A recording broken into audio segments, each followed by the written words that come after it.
folks, gather round for this very exciting occasion. So for those of you who don't know, my name is David Mitchell. I'm the mayor of the town of Bridgewater, and I am super excited to be here. I know this has been a long time coming. We wanted to do this many years ago. There's some complications. You can all call the province and your MLA and get them to update the traffic standards. That makes it so these aren't illegal. But, you know, between Steve and our staff, we found a solution on, you know, a very busy intersection, very highly prominent, which is what we want to. But I just want to convey that this is more than just, you know, painting some colors on the road. You all know that. It's the town's way of publicly demonstrating to everyone that this is a safe, respectful, inclusive community where everyone deserves to be treated with love.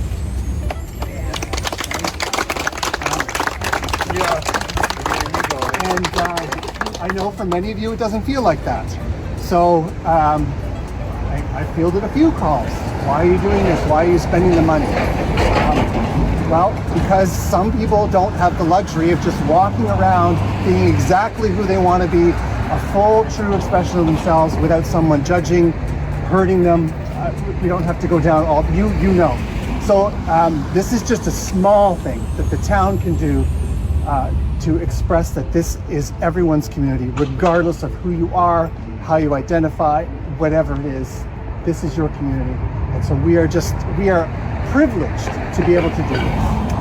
So I do want to thank Lunenburg Pride and our staff team for working together, and I look forward to the parade that's coming next month, our first Pride Parade. Town Council will be there with all of you, and so, you know, better things are ahead. And I'll turn it over to you. Jeez, now I gotta try not to cry. Thank you. No, I mean, like you said, this is it's a small gesture in the grand scheme of things, but it really means a lot more than just paint on a road. I know people here are part of the LGBTQ plus community. There are allies here, and the climate that we're currently living in, where there is a lot of vitriol and attacks on LGBTQ folks, especially trans people and drag queens, you know, especially when we have the events in Bridgewater next month, this will show to them that it's more than just paint.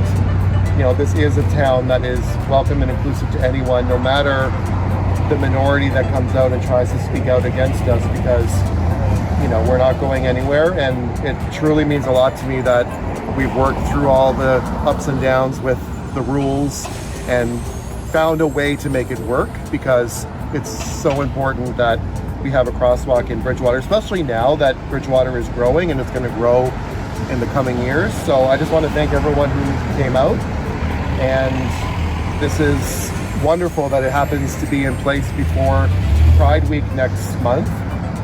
So I hope that anytime you're around here, whether it's during Pride Week or not, that you'll remember this very important day, and, you know, we will just keep staying positive despite all the reasons we have not to be. So thanks, everybody.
I'm Amanda Fancy. I'm the dealer-owner of Gow's Home Hardware and Furniture.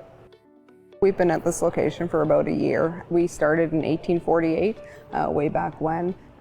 This is our 5th location, so you know, we've never have left the town limits. So we're looking to build this location. You know, we had lots of opportunity to potentially look at you know, outside of the town limits, but it was really key for us to be and continue to be a growing business in Bridgewater. Bridgewater, Nova Scotia is unique. We have a beautiful countryside. Our town is 7,500 people, but then, you know, our customer reach is about 45,000. So, you know, we're talking about lots of small communities, you know, hidden treasures. There's huge opportunity here, and I think that it's certainly worthwhile to make the visit, make the call, do some inquiring, because it certainly is somewhere where I think there would be some you know, strong investment opportunities for sure.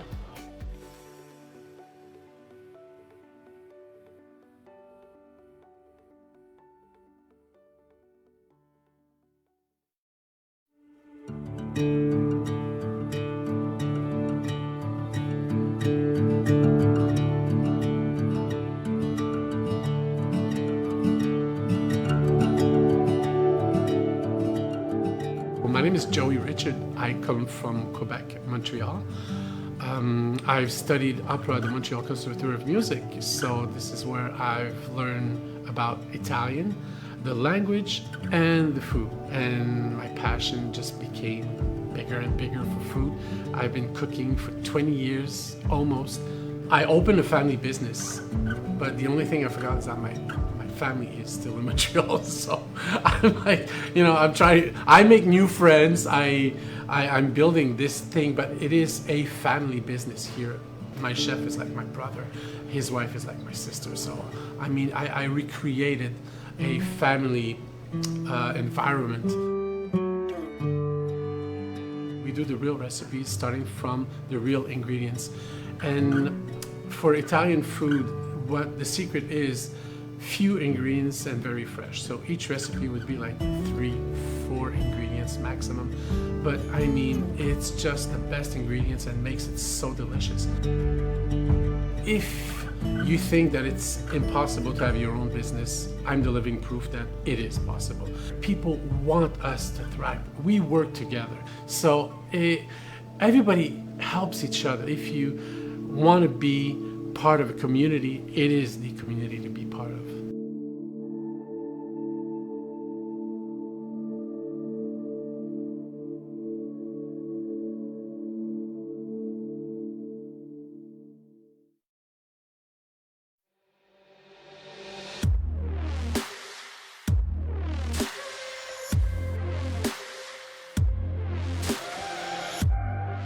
My name is Joel Holland. I'm the owner and operator of Manitou Athletics. I found the opportunity, started this gym in my parents' garage, and now we are currently in an 8,600 square foot facility.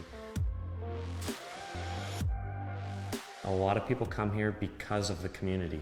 The things that we offer here are different than a normal gym. It's an open atmosphere where you come in, the music's played over the loudspeakers, not in your ears. You don't put earbuds in and just walk around from one machine to the other.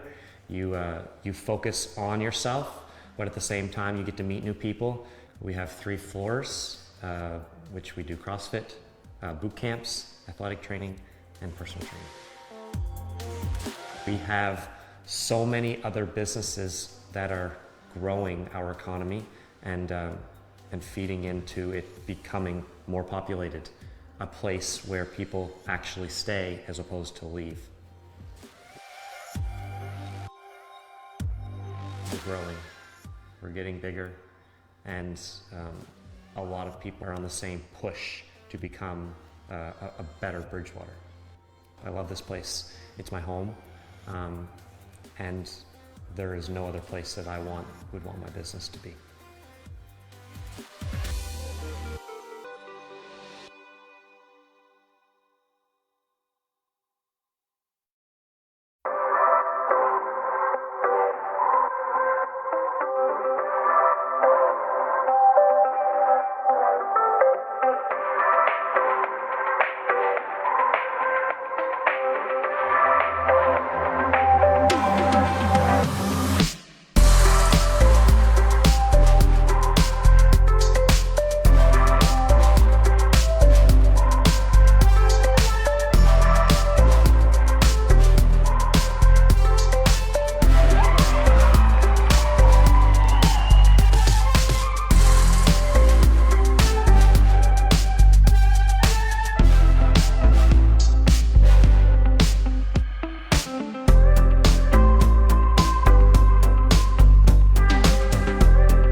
gather round for this very exciting occasion. So for those of you who don't know, my name is David Mitchell. I'm the mayor of the town of Bridgewater, and I am super excited to be here. I know this has been a long time coming. We wanted to do this many years ago. There's some complications. You can all call the province and your MLA and get them to update the traffic standards. That makes it so these aren't illegal. But you know, between Steve and our staff, we found a solution on a very busy intersection, very highly prominent, which is what we want to. But I just want to convey that this is more than just painting some colors on the road. You all know that.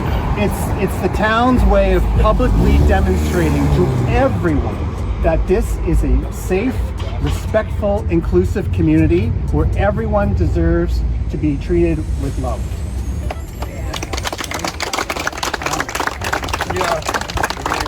And I know for many of you it doesn't feel like that. So I fielded a few calls. Why are you doing this? Why are you spending the money? Well, because some people don't have the luxury of just walking around being exactly who they want to be, a full, true expression of themselves without someone judging, hurting them. We don't have to go down all, you know. So this is just a small thing that the town can do to express that this is everyone's community, regardless of who you are, how you identify, whatever it is. This is your community. And so we are privileged to be able to do this. And so I do want to thank Lunenburg Pride and our staff team for working together. And I look forward to the parade that's coming next month, our first Pride Parade. Town Council will be there with all of you. And so, better things are ahead. And I'll turn it over to you. Jeez, now I gotta try not to cry. Thank you. No, I mean, like you said, this is it's a small gesture in the grand scheme of things, but it really means a lot more than just paint on a road. I know people here are part of the LGBTQ plus community. There are allies here, and the climate that we're currently living in, where there is a lot of vitriol and attacks on LGBTQ folks, especially trans people and drag queens, especially when we have the events in Bridgewater next month, this will show to them that it's more than just paint.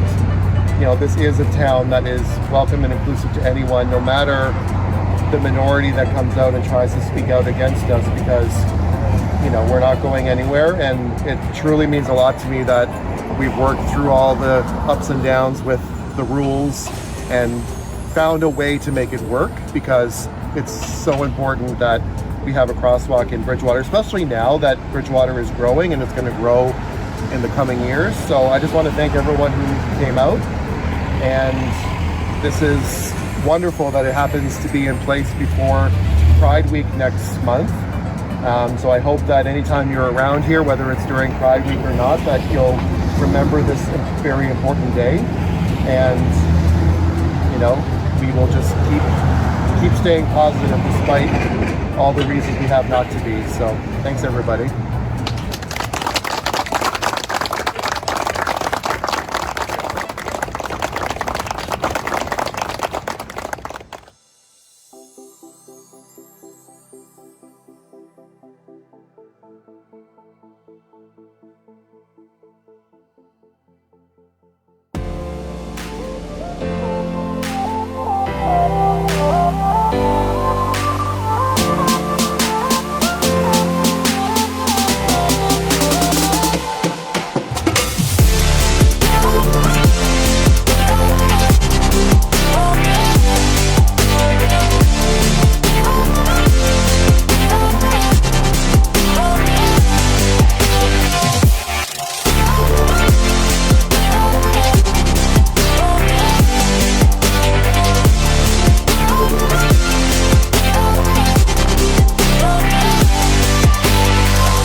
I'm Amanda Fancy. I'm the dealer-owner of Gauss Home Hardware and Furniture. We've been at this location for about a year. We started in 1848, way back when. This is our 5th location, so you know, we've never have left the town limits. So we're looking to build this location. You know, we had lots of opportunity to potentially look at you know, outside of the town limits, but it was really key for us to be and continue to be a growing business in Bridgewater. Bridgewater, Nova Scotia is unique. We have a beautiful countryside. Our town is 7,500 people, but then, you know, our customer reach is about 45,000. So, you know, we're talking about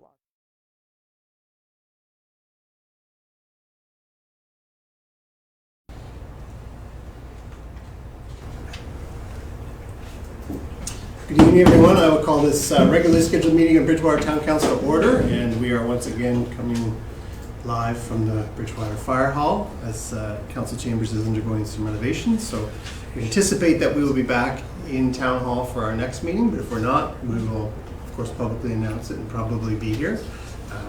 So just stay tuned. Just a reminder, the town of Bridgewater is located in Mi'kma'ki, the unceded ancestral territory of the Mi'kmaq people, and it is our privilege to be here. In terms of announcements, I have a couple of proclamations, and these proclamations are on the town's website, so you can see those, and they'll be shared on social media. So, Right to Know Week in Nova Scotia is September 25th to October 1st, and that just is proclaiming citizens' right to access information, and is part of the Municipal Government Act. And the other is that September is Fetal Alcohol Spectrum Disorder Awareness Month. And that, again, that is for the whole month of September, and both these proclamations will be on the town's website and shared on social media. Are there any other announcements from members of council? Councilor Thorburn? I've got 2 or 3, Your Worship, and I represented the town yesterday at the Lone Fisher's Memorial Service, and it was awesome, but very emotional, because this year they read off the names that ended in 3, and there was 56 names read. And there's a lot of columns there of fishermen that lost their lives. But this particular one was the Osprey. I think it was in January. They went out and we lost 6 members off of that crew. And one of the survivors was there, and they had a few comments. It was very emotional, but I was very pleased to represent the town, and it was very moving for anybody that attended. The second thing is the Battle of Britain. The Legion is going to be having a service on September the 17th to mark the 85th anniversary of the Battle of Britain. The band will be there, the cadet corps will be there. It's planned a flyover for the 3rd time, and it's going to take place at the Veterans Memorial Park at 1 p.m.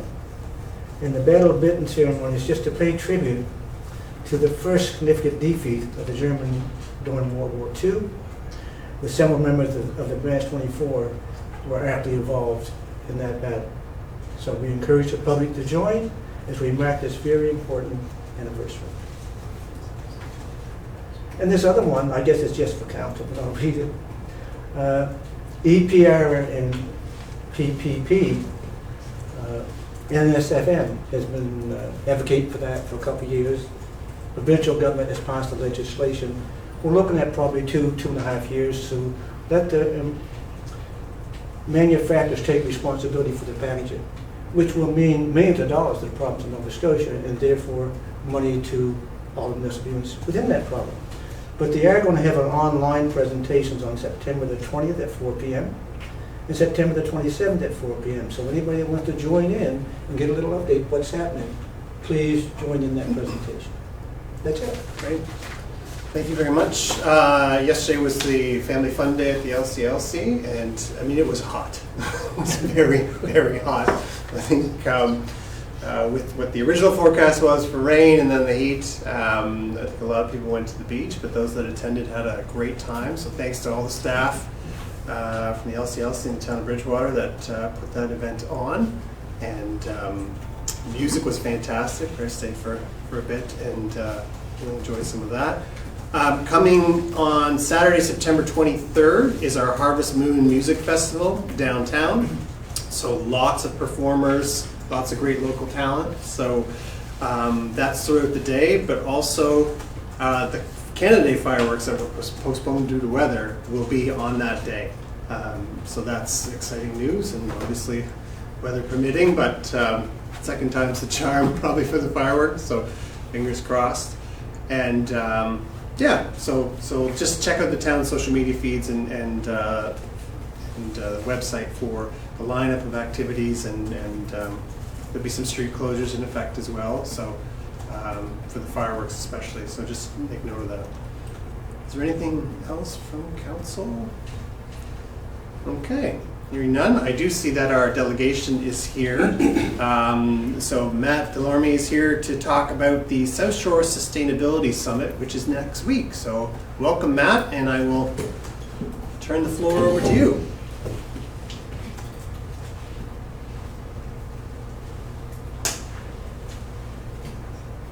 Hey, hello. Hello. Good evening. Hi there, can you hear me? We can hear you, yep. But you can't see me. It's not scary Not at sure all. why that is, but that's okay because I'm going to share my screen anyway. So we'll just go to share here. So I have a very quick presentation to go over, mainly about the Friday event, to just give you an idea of what's happening there, the exciting things that have been going on, and where it's all leading to. So again, this is funded by the Municipal Asset Management Program through FCM and funded by the Government of Canada. And just as a reminder to you all, AIM Network, we're a not-for-profit organization. We provide training, education, and technical assistance for asset management in Atlantic Canada. And that includes things like preparing for climate change and looking at natural assets, which are a big part of this project. I'm Matt Delorme. I presented to you before, so I won't go into great detail about that. So the main purpose of the project is really looking at where we are in the modern age. Infrastructure management's changing. Canada has a new focus with the National Adaptation Strategy. Along with climate change, we also have aging infrastructure, so we need to balance those two things on where we invest money and how we really manage risks. Part of that is thinking about how natural assets factor into reducing the cost of built infrastructure management and reducing risks in terms of the way of how nature functions, so that we can build a little more smartly and reduce our risk. Essentially, so we can build things within funding constraints while still taking advantage of population growth and adapting to demographic changes. So clearly the solution to this is long-term planning, which means we have to take a broader view than we usually have in the past, looking forward decades instead of months or years. So another big piece of that is making sure that we have community consultation involvement, because one thing we're certain of is there's going to be some really hard choices to make, and we want to make sure that you folks as council members really have that temperature of your community so that the decisions that you're making are well received and well accepted by people in the community. And essentially we're trying to balance what costs we need with risks and service delivery. So the first day of our summit here is actually a formal political summit. It's only for staff and council. We're not expecting any decisions to be made there, so it doesn't have to be something, we just want to get people in the room talking with each other. So it's not something where we need, formal debate and formal decision making. But it's split into two parts. The morning is going to be on how natural assets contribute to your services. So we've been working along with organizing this summit. We've been building something that's actually brand new in Canada, which is defined natural asset level of service delivery. So there's some guidelines out there, but it hasn't really been put into practice. So you're really leading the country in doing this. And in fact, I've been talking to the Canadian Standards Association about taking this and moving it forward into further pilots, so that what the work you're doing here is actually going to start to form some of the foundation for Canadian standards eventually. It also recognizes that future communities are going to look different than they do now. Less reliance on built infrastructure and more integration of nature in terms of how we deliver municipal services. It's also going to impact land use, zoning, and how you're going to bring new people into the community, because we're seeing that in Nova Scotia. We're getting demographic changes, we're getting increases in population, and we need to think about these things because it's a bit of a new situation for Nova Scotia. So, as I said there, we've got this definition of how we look at levels of service and how we assess risk so that you're able to make decisions like, should we be protecting a shoreline, or should we be upgrading pumps at our wastewater treatment plant, or should we be repairing the leaking public works building roof? So we're going to give a presentation to you and get your feedback on it because it is new on how we're approaching all of that. The afternoon is actually going to be really exciting too. So as we went through this project, we found out we initially wanted to come in and encourage regional cooperation. We found out that you're actually doing a fantastic job with it already with the Joint Services Board, EMO, Building Inspection Accessibility. They're going to come in and tell you a bit about what's been working and what hasn't. And then we're going to move into a workshop to see where you can take those lessons and expand into some other areas, some of which you're seeing up here. Well, we'd also love to hear your input on areas you might think that we could go with it. This is an agenda. In the interest of time, I'm not going to go through this in detail because I'm going to send you some formal communication about that in the next day, actually, that has this full agenda on it.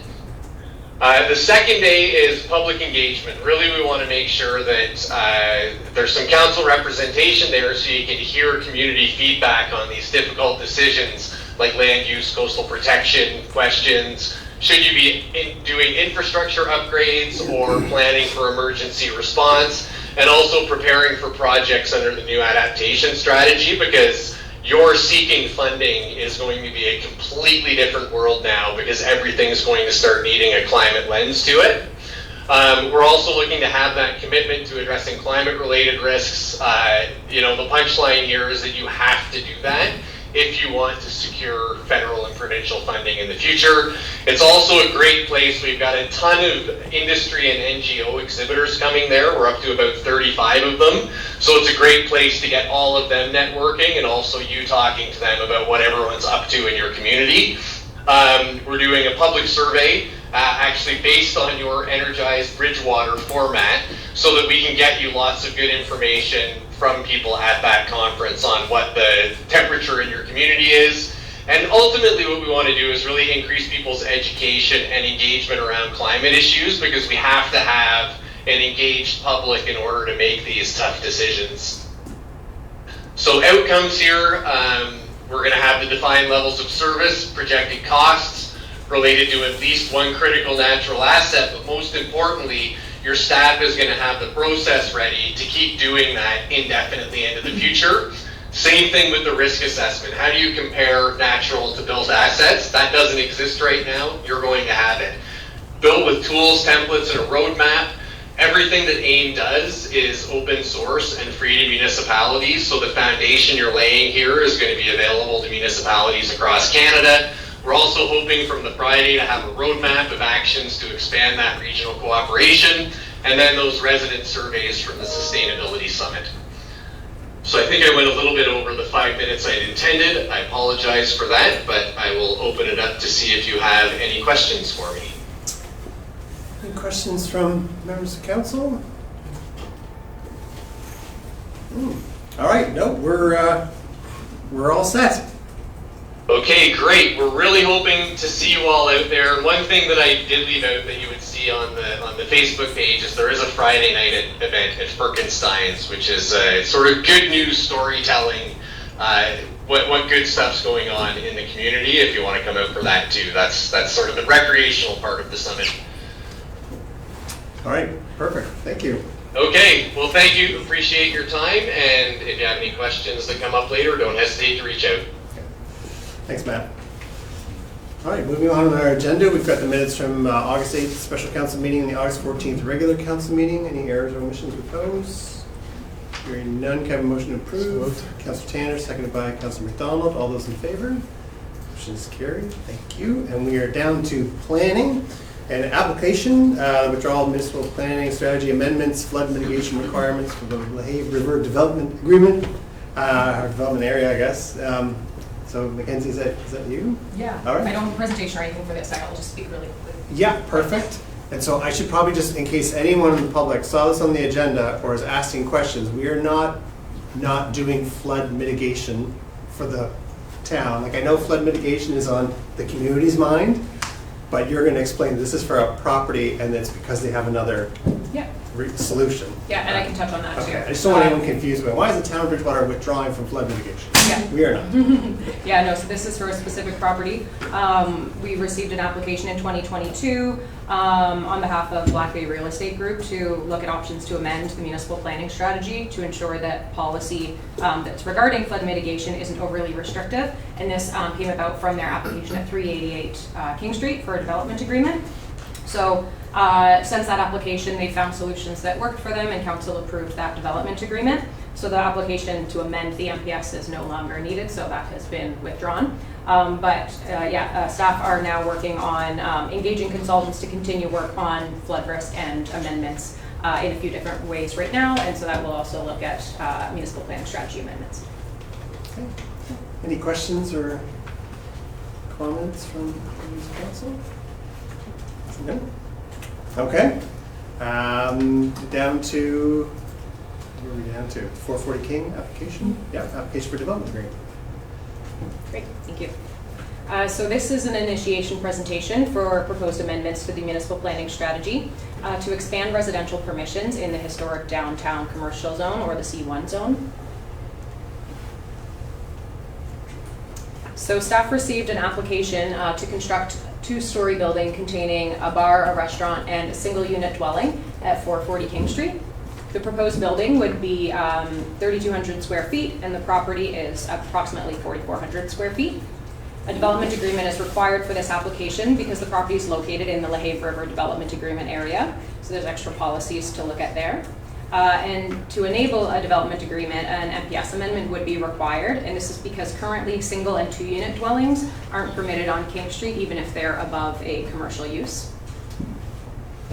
So this application is to amend the municipal planning strategy to permit single and two-unit residential development in the C1 zone when the ground floor commercial building frontage is occupied by a commercial use and more than 50% of the ground floor area is used for commercial purposes, as well as enabling land use bylaw amendments and then therefore enabling the development agreement specifically at 440 King Street.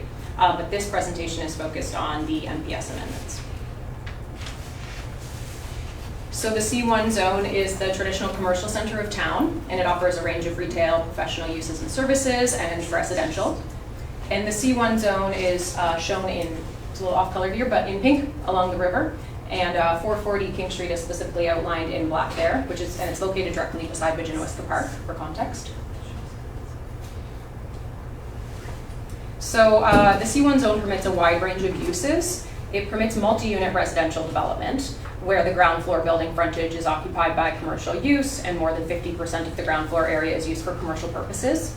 It also permits standalone two-unit dwellings on streets outside of King Street, but it doesn't permit single or two-unit dwellings with commercial on the ground floor anywhere in the C1 zone. So the proposed amendments would then permit single and two-unit dwellings in the C1 zone when there is existing ground floor commercial, when those existing ground floor commercial requirements are followed. And these amendments would not permit standalone single-unit dwellings in the C1 zone. They would also not permit standalone two-unit dwellings on King Street or any other residential on King Street without that commercial ground floor. So staff have completed an initial policy assessment, but a full policy analysis would be completed for the planning analysis report, and staff would explore what those amendments would look like. The town's policy requires ground floor commercial, which intends to activate the downtown streetscape. So the type of residential above wouldn't really affect this. A variety of residential types can provide options to meet people's needs and preferences. Requiring multi-unit residential development instead of permitting single and two units above commercial might result in taller buildings on smaller lots, which we see downtown. There's also existing single and two-unit dwellings on King Street above commercial already, so the changes would be in line with existing buildings. And overall, policy focuses on mixing compatible land uses, compact development, developing a range of housing options, and improving built form.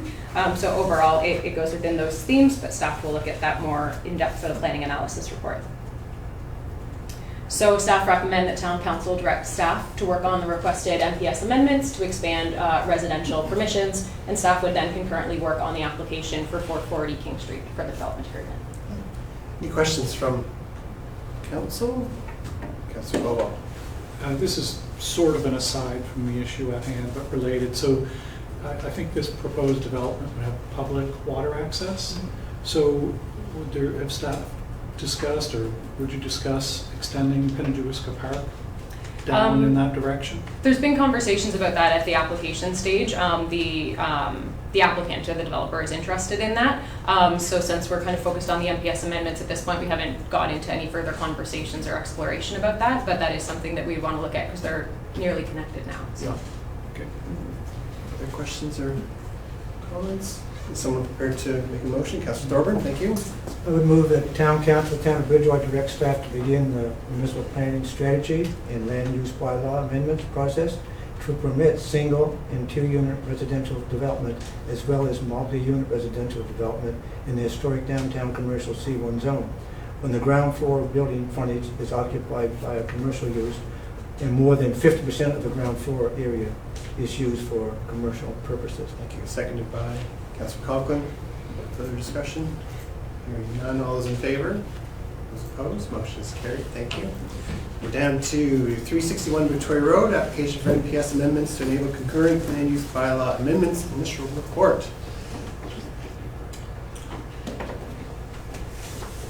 Good evening, Council Mayor. I'm here for speaking about 361 application proposed municipal planning strategy amendment, which is about redesignation from commercial to residential. Staff received an application requesting amendments to the municipal planning strategy or MPS to redesignate the property from general commercial to low density residential at 361 Victoria Road. Consequently, the proposed application also requests amendment to the land use bylaw or LUB to facilitate a rezoning from the general commercial or C5 zone to the two-unit residential or R2 zone.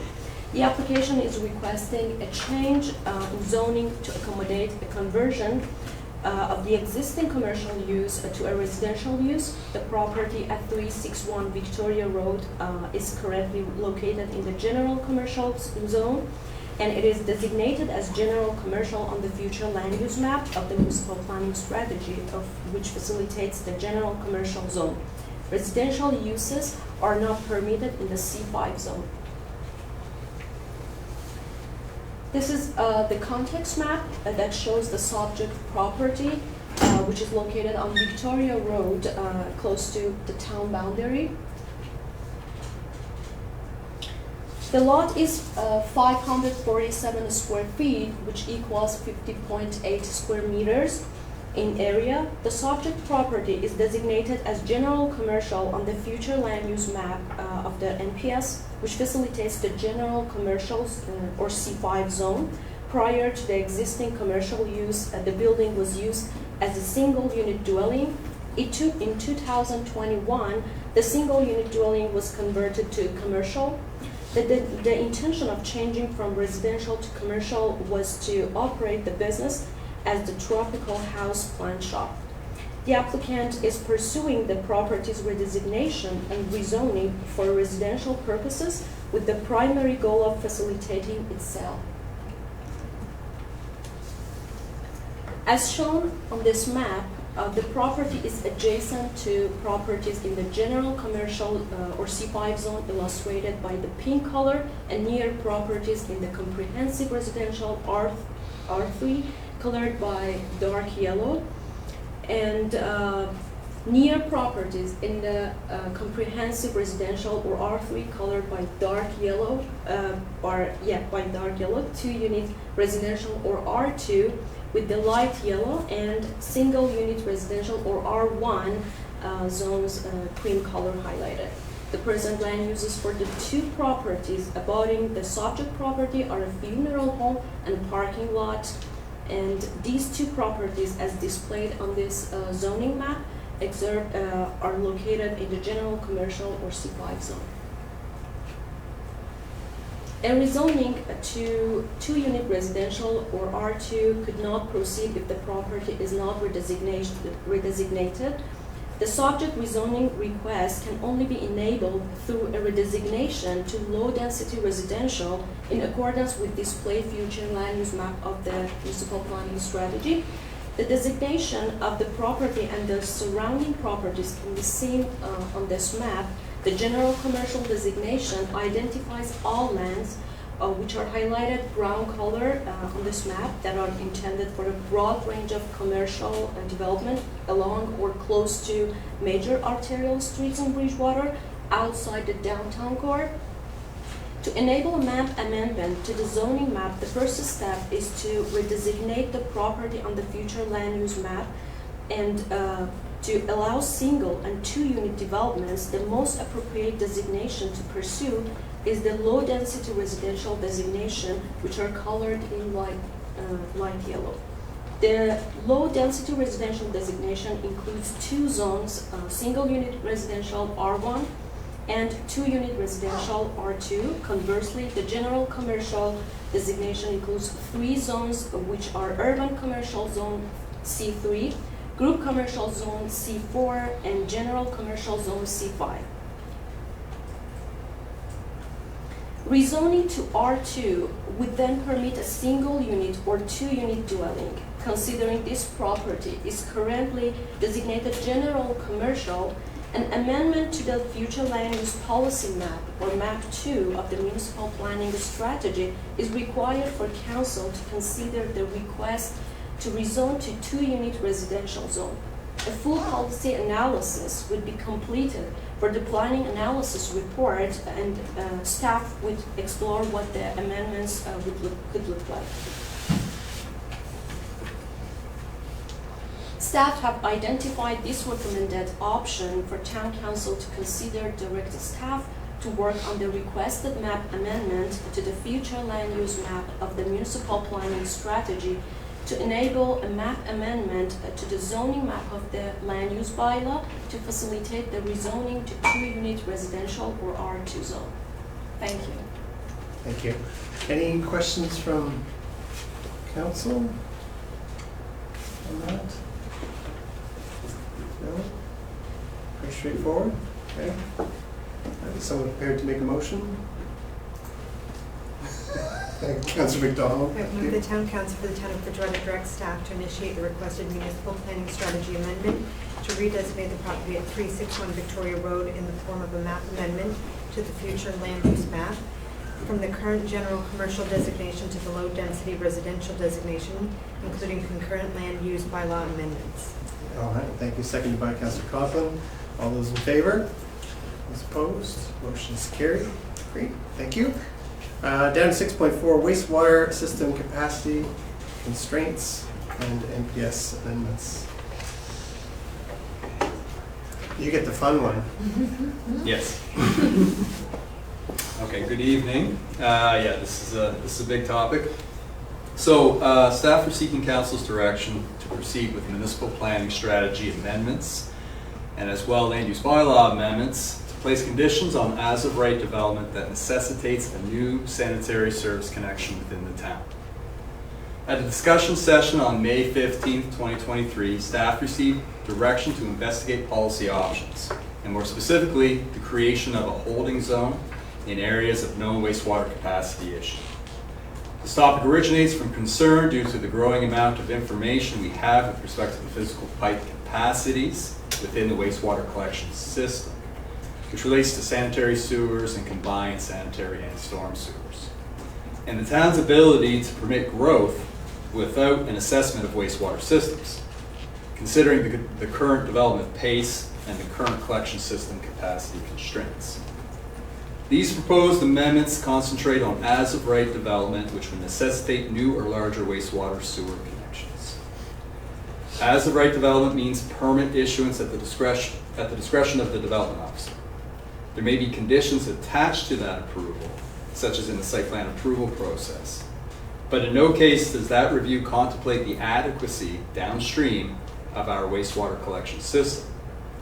Then there's the development agreement process, which is at the discretion of council and includes consideration of whether there is adequate capacity. So developments permitted by the development agreement process are covered. However, all other development that is permitted as of right is presently not. When staff approached council on May 15th, the options presented were mostly formed on the establishment and maintenance of a map. However, the capacity constraint issue is very complex and extremely fluid. New information is obtained regularly through development proposals, mostly through the development agreement process now. Staff suggests that a static map is not the ideal solution, as a map of the municipal planning strategy would require formal amendment with every change or realization. Therefore, staff agree that a map showing areas of known wastewater capacity constraints is not the most favorable path forward. In the revised approach, as detailed in the staff report, in lieu of a map, the idea is to create new conditions for as-of-right development that would apply town-wide. The land use bylaw regulation and enabling policy of the municipal planning strategy would need to be very clear in describing in which situations the additional conditions would apply. Firstly, does the development need a new or larger service connection? Then, staff would have to make a determination on whether or not a downstream assessment is necessary. For example, if the town already has the necessary data, staff can determine whether a new or larger connection can be granted with that information at hand. First step is to obtain council direction to begin the policy analysis and investigation on how to create new policy most effectively in the municipal planning strategy. The municipal planning strategy provides the future vision for the town through statements of policy, and then it's the land use bylaw that provides the tools to achieve it. The land use bylaw is the principal mechanism for implementing the land use policies of the municipal planning strategy. So those policies, and in this case proposed policies, must clearly outline intention and provide enough information to support the provisions in the land use bylaw.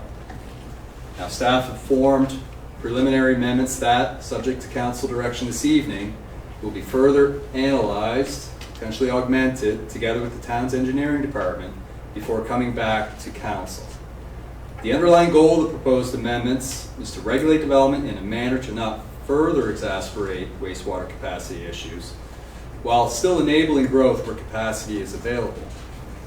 To date, we are also considering a permission that, without conditions, where building lots already serviced with properly sized laterals are allowed to, or would be granted permission for development.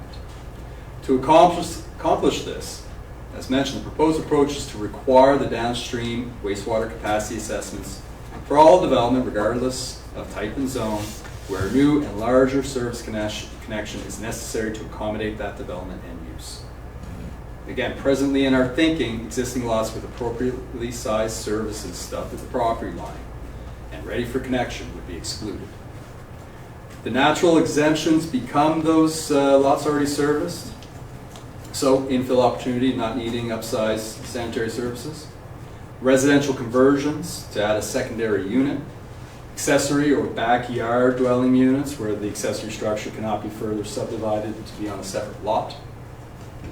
Home-based businesses, and overall any change of use, including commercial instances, where a larger sanitary service is not required. These exemptions consider developments such as infill, conversions, and accessory structures used to incrementally increase residential density.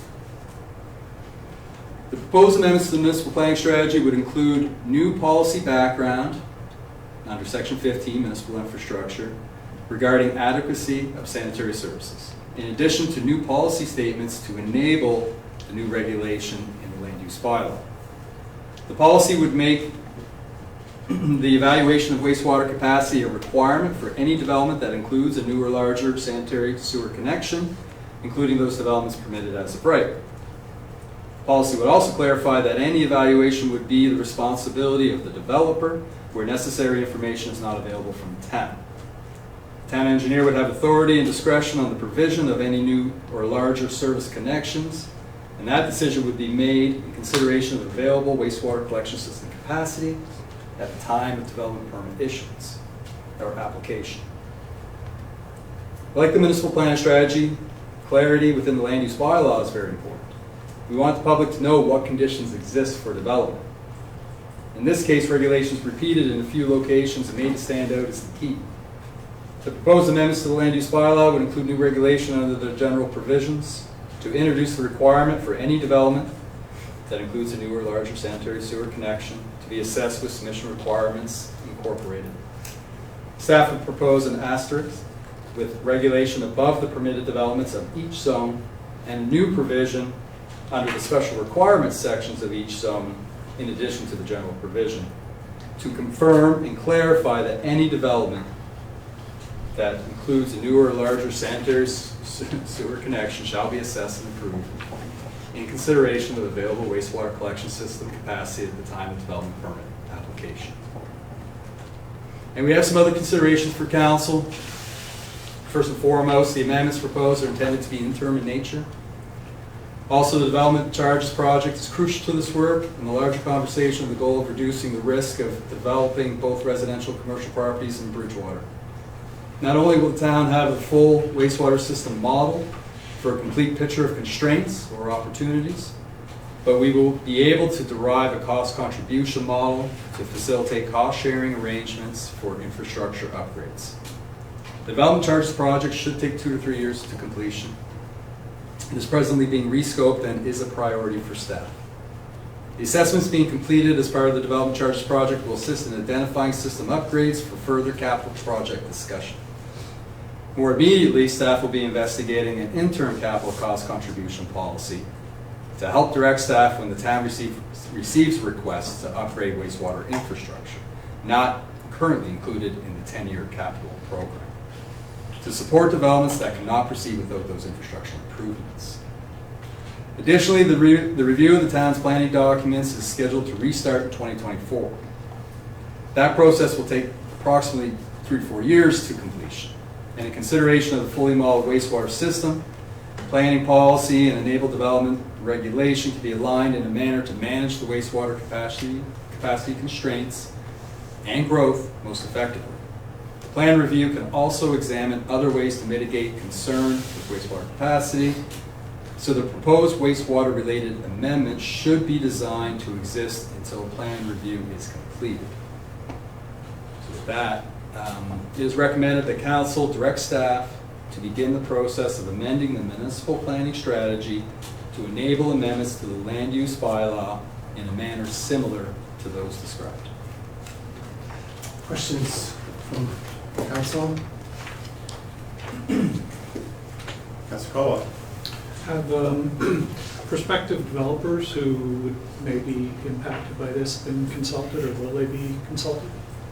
They will be consulted. That part of the process hasn't commenced, so this evening we're looking for direction to begin, and then there will be a process to engage stakeholders. Staff will discuss a little bit more how that comes together, but the idea is to consult as much as possible.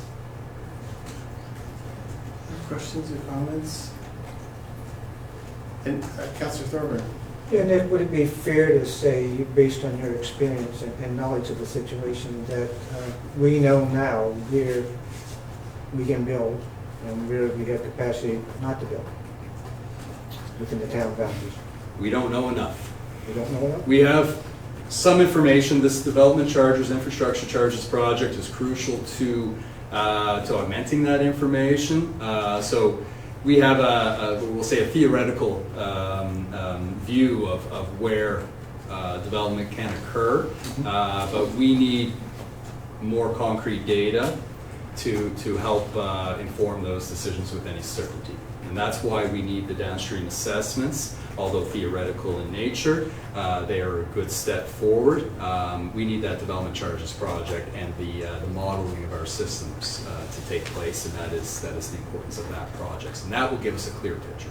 Okay, thank you, Nick. Appreciate it. I think it's important to point out this is not an easy or quick solution, and you've articulated that quite well, Nick. That this, just based on the length of time it's going to take to kind of get us to where we need to go. And I often talk to people who are almost in disbelief, like, how did you get here? How didn't you know? But I think people need to remember that, you know, while Bridgewater grew every year, we grew with like a dozen single-family units. Maybe we had a great year and we might have had 20 single-family units. And then the last number of years, it's literally been multi-unit with hundreds proposed. Like, just drive around Bridgewater and see new buildings that, you know, 5 years ago they weren't there, and now there's one next to another with more proposed. So that changes everything. So, you know, for years we kind of mapped out our steady growth, and I had someone say, well, why do you just oversize all the pipes? We talked about this today. You can't just oversize pipes, not only because it would be huge cost that you might not ever, you know, realize, but also it affects what's in the pipe and its movement. So you can't just go and put the biggest pipe you can buy on the ground everywhere, because that has, you know, a huge negative impact on other things. And so it's important that we do this in a calculated way, and it might be some short-term pain. We already know we have, because of our lack of separation of storm and wastewater and rainfall like we had today, that, you know, 10 years ago you'd say that would happen once every 10 years, and now it happens like once every 10 days. So, you know, that just compounds everything. So we need to make sure that everyone understands that this is not an easy fix, but if we don't do it right, then fast forward 10 years, we'll just be having this conversation again, and we'll have to do it all over again. So the staff are working hard to make sure that we do this in a way that our growth can continue to be managed, but we're not overspending where we don't need to, and we're not underspending like we, you know, have for probably 50 years. So trying to turn the ship around in the best way possible. So, now, any other questions? Is someone prepared to make a motion? Councillor Caldwell. Move the town council for the town of Bridgewater direct staff to begin the municipal planning strategy amendment process to enable amendments to the land use bylaw in a manner similar to those outlined in document number 2023-077B. Thank you. Seconded by Councillor Thorburn. All those in favor? Those opposed? Motion is carried. Thank you. We are down to business arising and unfinished business. Pedestrian crossing at Reno Bridge. So for those who aren't familiar, as Mr. Davidson comes to the podium, the Reno Bridge runs parallel to King Street. It's just past Fancy Pants, just as you go up King Street. This is, people remember, it just opened a little while ago after the flood on July 21st, and so our engineer is going to explain now what we have to do. Thank you. So yes, great start there to this discussion. For those that know, it just opened. Staff are currently working on rerouting the essential services that previously went across the pedestrian bridge. That would be water and sewer. We're hoping that will be done sometime in October. So part of this work is relative or related to that pedestrian bridge being removed. But now we can focus our attention on pedestrian access. So staff, we're looking at our options that exist there. So we understand those that we've reviewed to date would be creating a pathway that's on private property, following the rerouting of the essential services, putting in a pedestrian across that the river or the brook itself. Then we have the other options of putting a temporary access bridge. I was shocked that they make them that large, but I guess they're out there. And then also looking at repurposing the existing Reno Bridge, making it one-way, making it two-way traffic, one lane, and creating a pathway on the bridge. So after looking at those ones, certainly staff wouldn't advise to have public enter on private property for safety, security, as well as if we did construct a pedestrian bridge on that private property where the banks are susceptible to erosion. Next, with it, putting the pedestrian bridge in, a very large one, comes to about $100,000 cost, a little bit more, because there are earthworks to do, as well as we have to wait for the existing pedestrian bridge to be removed. And the other one would be installing temporary traffic lights on either side of Reno Bridge, creating a one-way, or creating it one lane, so I can say one way. And that would be the most cost-effective option and the shortest period to put that in place. So Staff are recommending an unbudgeted expenditure for the emergency work for the traffic lights, estimated cost of $75,000, with the final cost of the above noted items to be funded from the undesignated operating reserves, and the council authorized the procurement of the above noted work pursuant to section 18.1A policy 79, purchasing and tendering for alternative procurement. And just for clarification, if we get those lights, those can be used in the future for other projects? Right now, we're looking at renting them. So depending on what the cost is, rent them to buy them. So right now, the estimate's based on renting them, because I think that's the most expensive price. That's why we budgeted it that way. But we will look at see if we can purchase them, and then reuse them for other projects as well. Okay. Yeah, for me, it's a safety issue. Right now, there's no pedestrian access, so anyone walking to Parkview, for example, or walking to Fresh Cuts has to go all the way up to York Street and across and all the way down. My guess is that they're not going to do that, which means they're then going to walk on the Vino Bridge, which is going to have traffic going both ways. So, just for safety reasons, it makes sense to at least provide a safe pathway. I don't know if Council has questions. Councillor Colwell. So will a permanent pedestrian crossing be included on the new bridge when a new bridge is done? And the province will bear that cost, is that correct? Well, that has been negotiated, will not be during the construction agreement for the new bridge and the services, but those will be funded by the town itself. Yeah, we've had it in our capital plan Yep. to look at the construction of that, because typically that's the province's position is that the sidewalks, they don't do pedestrian sidewalks on bridges or roads. Right. So it would be the town's responsibility. It's probably similar to the overpass and exit 12A, where they put in the overpass, but if we wanted sidewalks, we pay for the sidewalks. And would the cost associated with this be eligible for disaster relief funding in the future? We will be, we're tabulating all of our costs related to replacing infrastructure or repairing infrastructure, so this will go in that, Just a couple more questions. Can you explain I mean, obviously traffic would be slower in that area going down in one lane, but any other potential impacts? It's not that far away from busy intersection. We've looked at the options. We feel that from an accessibility perspective, a protected walkway for the pedestrians themselves using the concrete barriers. We can still maintain it with our existing equipment, but impacts to the intersections, yes, it will be slower. We anticipate driver habits may change, but necessarily we can't direct where public will go. Chances are they hit a light, they may go up Star, or they may avoid Star. Or King Street, they may come across Victoria instead of going to through King, they may go up Victoria and through York. So we've seen some of the drivers' habits change with the bridge closing, so we suspect they'll be somewhat like that, but reduced. Okay, and just one more question. The consideration of going onto private property, I was wondering if you could expand on that, why we're excluding that? And is there an agreement with a landowner to use that property? Or? We have an agreement in place to reroute the services on private property, and that's being done partially underground, but then overland.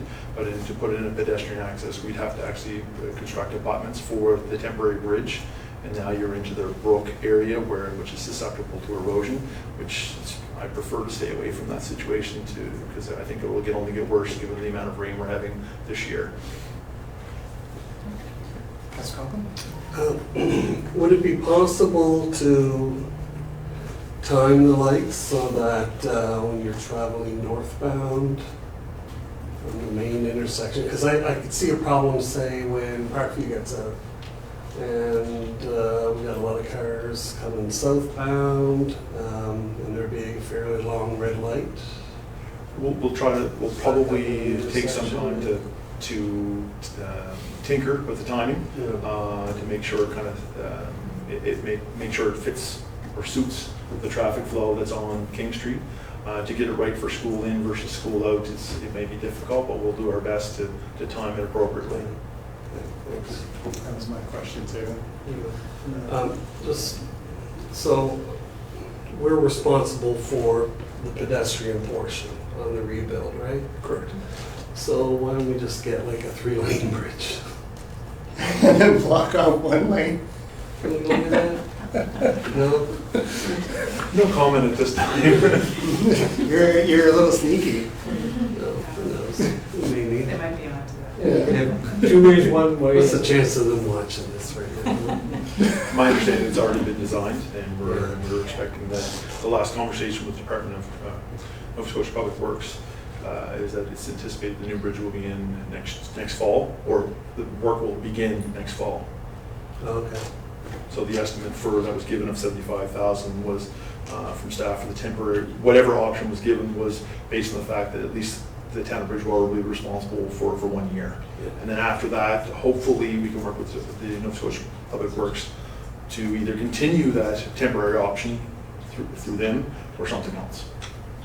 We had a meeting with our MLA this morning and discussed how vital it is that this bridge happening quickly. So even that, I think the original plan was for design next year and then installation the year after, and they're moving it forward a little quicker for us. But I mean, we don't want to be 2 years with these lights. The better option is obviously the bridge, but more importantly, we have or not more importantly, but also as importantly, is we have these services that are now not running in a permanent fashion, and that is less than ideal. Yep. Yeah. And so that we express to the province, like, we have all this development, we have the need to move water around, and we shouldn't be moving water around for that long in temporary situations. So hopefully it is sooner as opposed to later. Other questions? Is someone prepared to make a motion? Councillor Tanner? I move the Town Council for the Town of Bridgewater approve the unbudgeted expenditure for emergency work required to implement a temporary pedestrian crossing on Vino Bridge located on King Street at an estimated cost of $75,000 net HST, with the final cost to be funded from the undesignated operating reserve, and that Council authorizes alternative procurement for this same work pursuant to Section 18.2A of Policy 79 Purchasing and Tendering. Thank you. Seconded by Councillor Caldwell. Further questions? Hearing none. All those in favor? Those opposed? Motion's carried. Thank you. Very much. Thanks. You recall at the August 14th meeting, we gave notice for some amendments and amended policies, and so we're going to discuss that now. So pension plan, group RSP, and some repeal of some policies and asset retirement policy. See, I'm doing this to give you time to walk around. Good thing it wasn't just like you can't speak very well. There you go. Yeah. All right. So one report, but quite a lot of information there. So I'll just try to go through them as plainly as possible. So every now and then we look at our policies and go, we need to tweak that because that just doesn't make sense anymore. And this is a report based on that information. So the first one relates to our pension policy, which was originally approved in 1997 and only had one small amendment in 2002. So that's quite a while ago. And so a lot of it was housekeeping. The percentages contributed to the pension plan were incorrect. The name of the PANS pension plan had changed years ago, so a lot of the updating was related to that. However, we did do some changes to the pension plan as part of kind of our due diligence and our responsibility. The town as an employer, we have to make sure the staff have acceptable investments to invest in and things like that. So some of the things, and I think this was discussed with council a while back, but we added some options to the pension plan to give people less, so their plans are self-directed, so they get to choose their risk level and so on. But we did add an option for them to look at what their retirement date was, and the plan would automatically adjust their investments based on their future retirement date. So if they start with the town at 30 years old, the expectation is you'll work to 65, so it invests your pension monies based on that ultimate retirement date. So we did add that, but that wasn't kind of covered in the policy. So we just made some changes to accommodate that. And the only other major housekeeping one is that we actually specified who the plan provider was by name of the company in the plan, which didn't seem appropriate, and so we've changed all references to the plan provider as opposed to naming of a specific organization. So that's everything on the pension one, unless anyone has any questions about that policy specifically. No? Okay.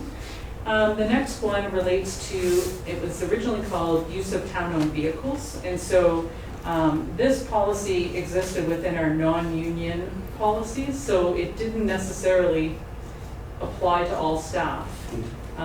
Just from the perspective of it existing within the non-union personnel policy.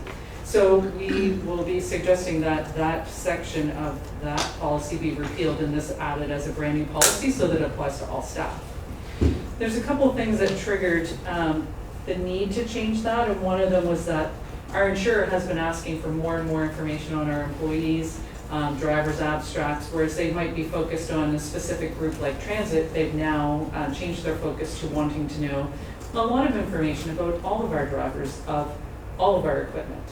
And the policy also specifically just addressed things that we owned, but lots of times we rent, lease vehicles and equipment. So just kind of updating the policy to kind of cover all the scenarios so that our insurer is happy that we kind of covered all our bases and kind of updated it for things like the policy was so old it didn't really deal with use of a cell phone while you're driving, and so it just needed some updating.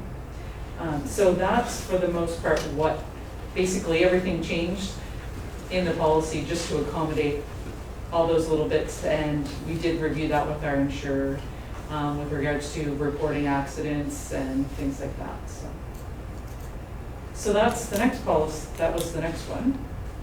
Any questions?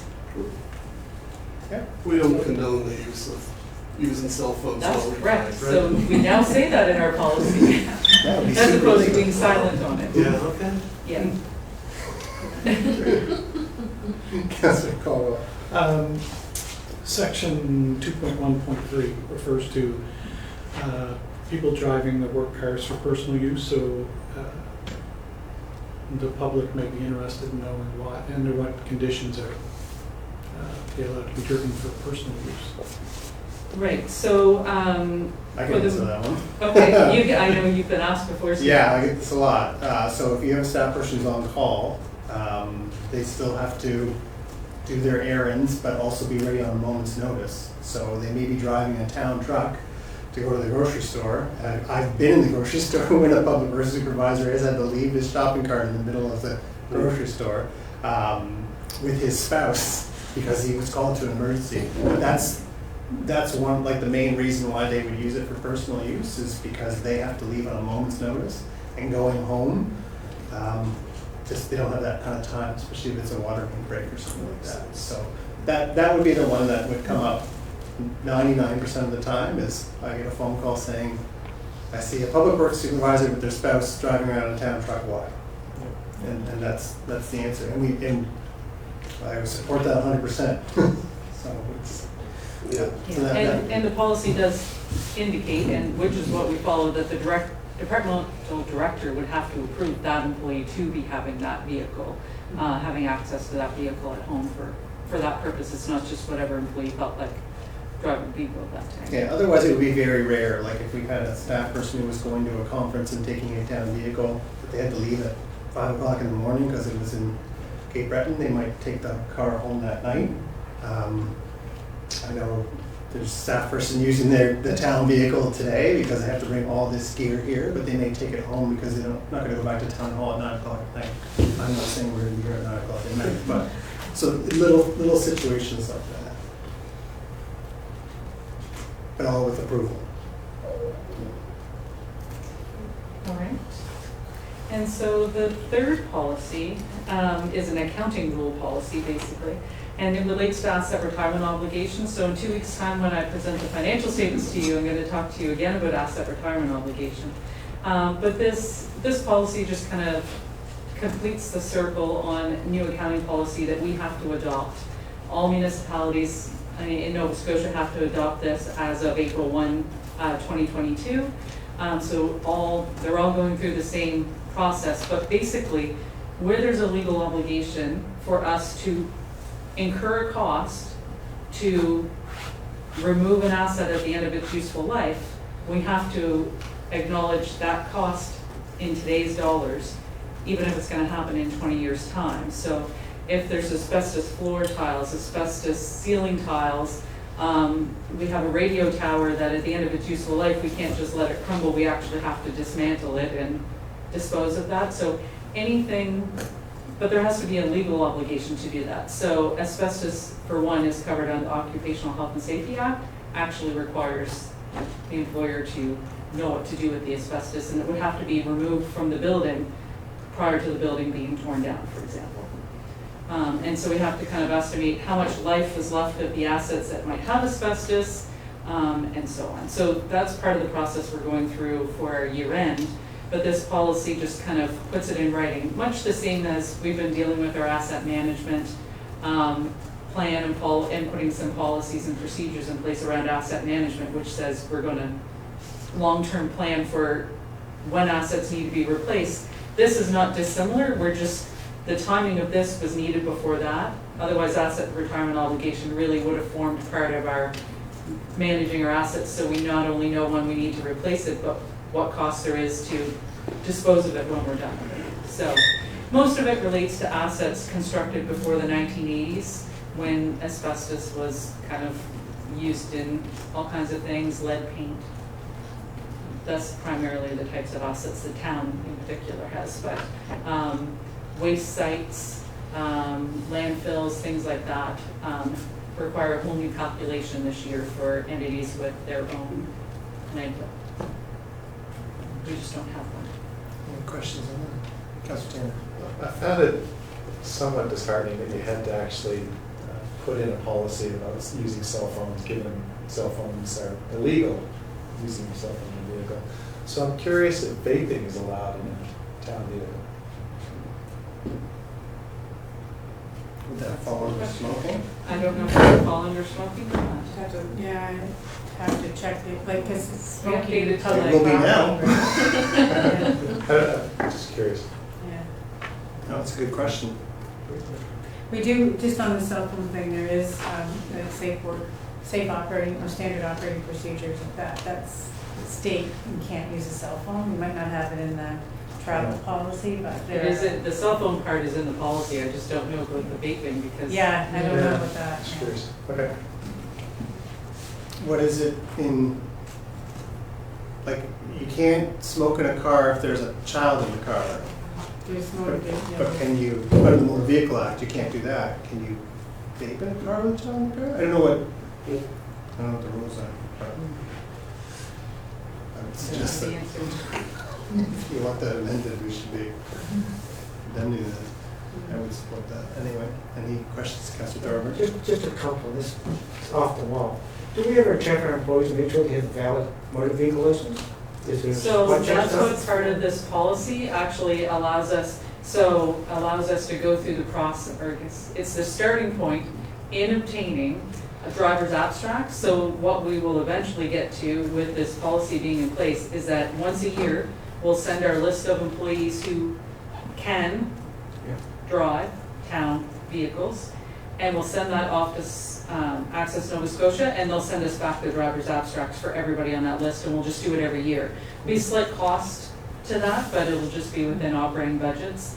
Currently, our insurer is in the process of obtaining a copy of the driver's license of everyone who drives. So we've been collecting those. I think we might finally have all of them. It's a big process to get a photocopy of everybody's driver's license, so that's what the insurer is asking for, because ultimately they want to probably do some checks on their end. But the driver's abstracts will cover both the town from a knowing perspective. The policy always required staff to self-report and said that we may obtain an abstract, but in this case we actually wish to obtain those abstracts on an annual basis. So this is a starting point of getting there. We've also put together some documents as part of kind of the changes to the policy that will roll out that are what happens if you get in an accident, like stay calm, take a picture, all those, call 911 or your supervisor. So just a very simple process, because when staff get in those situations, it can be stressful. So those will be added to the vehicles. Some accident reporting form updates and things like that, that we needed this in place to get those next steps done. But certainly the driver's abstracts are a piece that we are going to look at. Okay, great. That's a good question. Other questions? Did you have anything else? No, that's everything. So we've got 3 motions before us to go through. Someone prepared to make the first one? Councillor Thorburn, thank you. I would move that Town Council of the Town of Bridgewater approve new policy 55, pension plan and group RRSP statement of investment policy and procedures, and hereby repeal the former policy 55, pension plan and group RRSP statement of investment policy and procedures, approved February 24th, 1997, with amendments up to and including November 25th, 2002, as presented in document number 23-116, effective immediately. Thank you. Seconded by Councillor Conklin. Further discussion? Hearing none, all those in favor? Those opposed? Motion is carried. Someone prepared to make the next motion on asset retirement obligation? Councillor Caldwell. Move the Town Council for the Town of Bridgewater approve policy 114, asset retirement obligation, as presented in document 23-116, effective immediately. Thank you. Seconded by Councillor Conklin. All those in favor? Those opposed? Motion is carried. And the last one, town-owned vehicles. Someone prepared to make that motion? Councillor Conklin, thank you.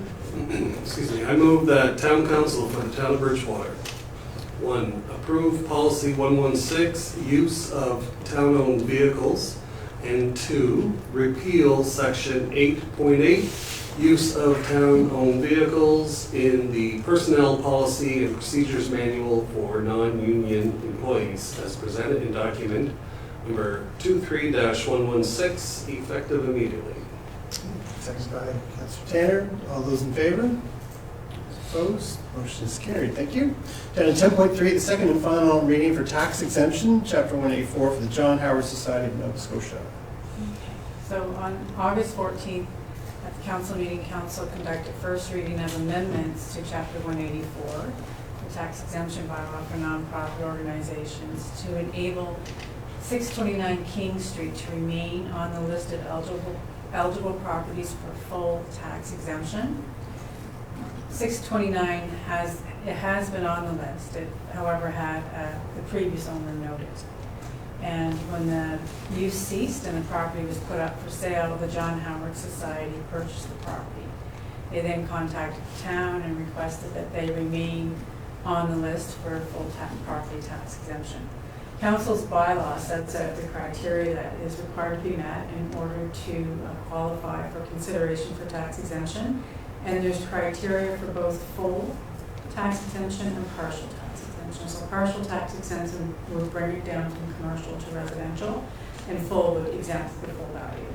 So there would be zero value. For full tax exemption, the value based on the 2023 assessment roll, 23-24, would be $12,500.09. So that's what the total tax bill would have amounted to. The previous owners received the exemption for the interim tax bill in the amount of $6,250.46. So the final invoice or tax bill would be $6,250.44, and that's what the exemption would apply to. The bylaw sets out as I say, the criteria of which the use does meet.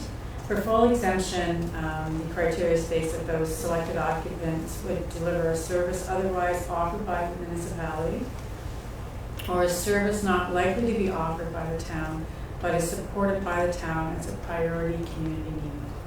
So housing has been identified as a priority community need, and this would be transition housing and supportive assistance as well. And there'll be a drop-in center provided in the property as well. Presently, the building is under renovation to have the use ready for occupancy. They anticipate that it would be the beginning of October that it would be occupied. And when we had originally presented this to council, we discussed making the tax exemption conditional upon occupancy by October 1st. Recent contact with the owner, they're targeting that date, they're just not too sure they would get there. So in discussing this with our accounts receivable for tax collection, Nancy advised that if there was no date, and the motion essentially had that when occupied. So the exemption would become effective on the date it was occupied by the use that they state, which is the transitional housing and the drop-in center and supportive assistance. Then they would basically adjust the billing so that if they pay taxes for 2 months, say for November, and then get rebated for the rest. So that's how we could deal with that without tying it to a specific date, and enable the amendment to the bylaw to occur as well. So if council's agreeable, what would be in order to make the amendments, which is essentially just to note the new ownership for 629 and to keep it on the full exemption list under the chapter 184, is to conduct second and final reading of the amendments. Any questions from council? I would, yes, thank you. I move the town council of the town of Bridgewater approve the second and final reading of the proposed amendment to chapter 184 tax exemption bylaw to grant full tax exemption provided for in section 3 of chapter 184 to the property 629 King Street, provided the building is occupied as a drop-in center and transition housing. As presented in document number 23-117, and authorize staff to publish all public notices pursuant to section 168 of the Municipal Government Act. Thank you. Seconded by? So racing, Councilor Colquitt. Further discussion? Hearing none, all those in favor? Those opposed? Motion is carried. We're done doing business, so we have the NSFM Fall Conference and AGM coming up. And for the, of course, if you recall, for the NSFM and the FCM conferences, because they're voting delegates, council must approve who is a voting delegate. So we have to make a motion and see who's going. I know that Deputy Mayor Fougere would like to go, and I will be going. I don't know if anyone else from council is planning on attending NSFM. This would be the one to the spring and the fall. This is the AGM, so this is the one that is got a little bit more meat on the bones for the topics. I know the keynote speaker is David Miller, who we'll all be familiar with. He spoke, of course, at our very first sustainability event way back in 2008, 2009, I think. Because you were on council, right? Yeah. So it's 2009. And we've been kind of linked as a community ever since, so that's quite really quite interesting. Is anyone else interested in going? It's in Halifax. Councilor McDonald. Cool. Okay. So Deputy Mayor Fougere did say, like, if we have more people than we are prepared to send, that she would step away. But where it's usually our policy is when it's in Halifax, we send as many as we can because it's there's no flights. And there's the cost is significantly less than the FCM, which is in Calgary.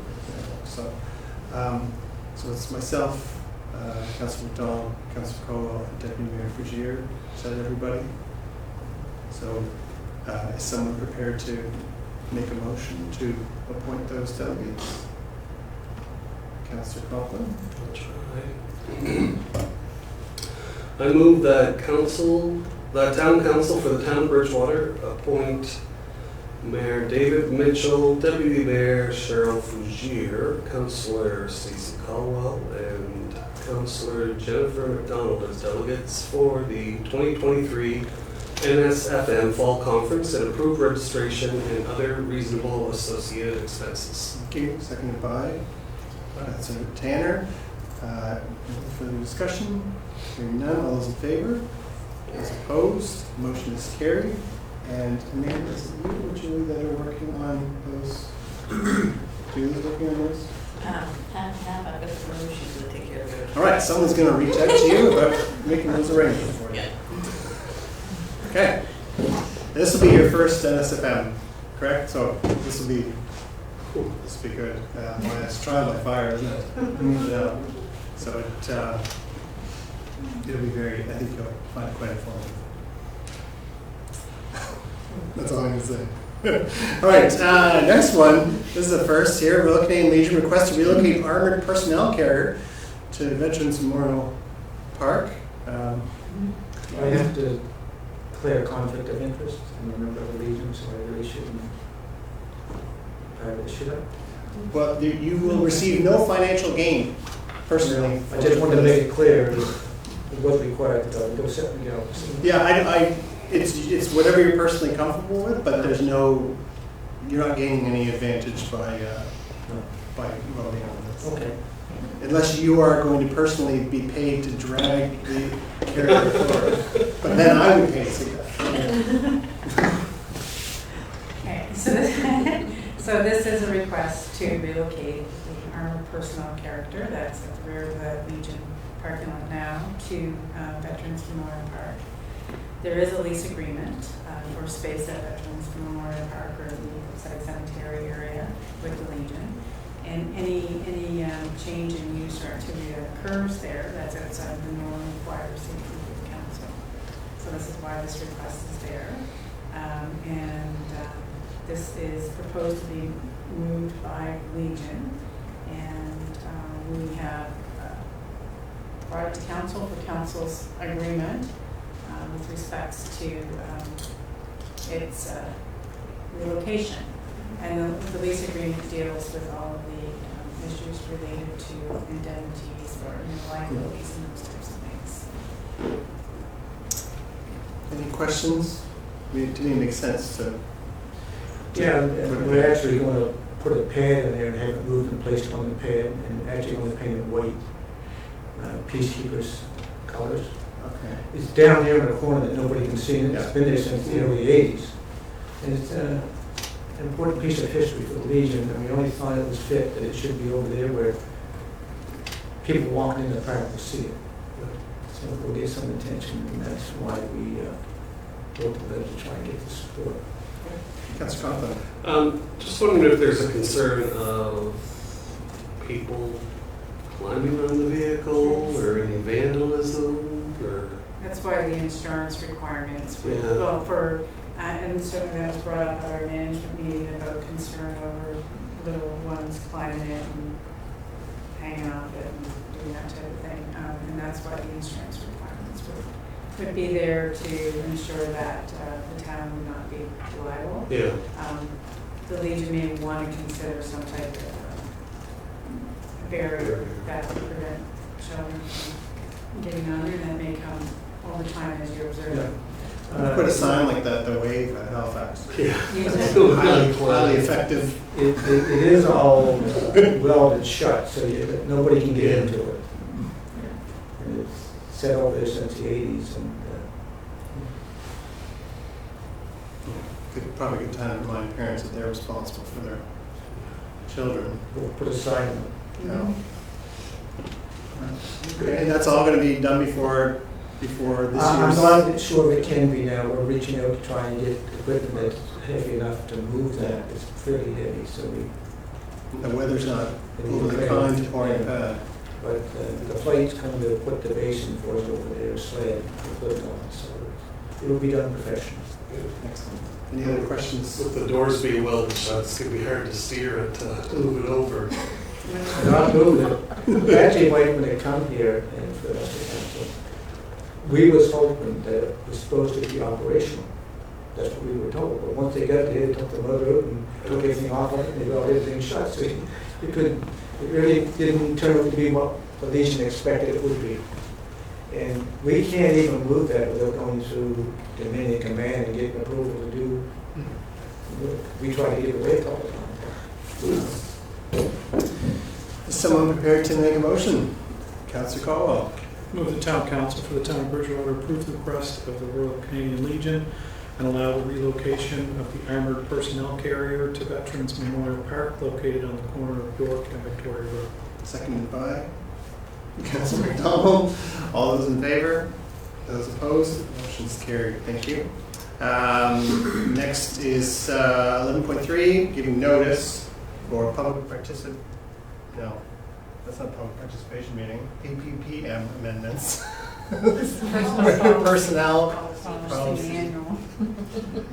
That salary to create a grade 6A in salary range.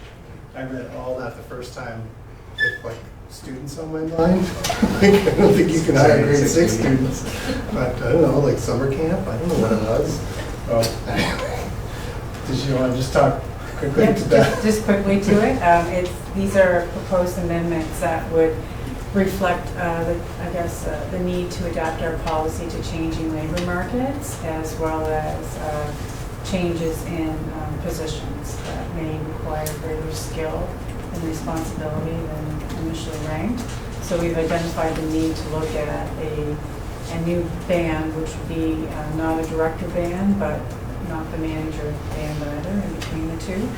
And when we look at the amendments, you'll see that we've essentially broke up the scoring on that and come up with a salary range that would reflect what is required to remain competitive as an employer and to recognize those positions that, as I say, have changed over time, that require higher skill or educational requirements or certifications, and where the market has dictated that we have to adapt our ranges to in order to retain or attract.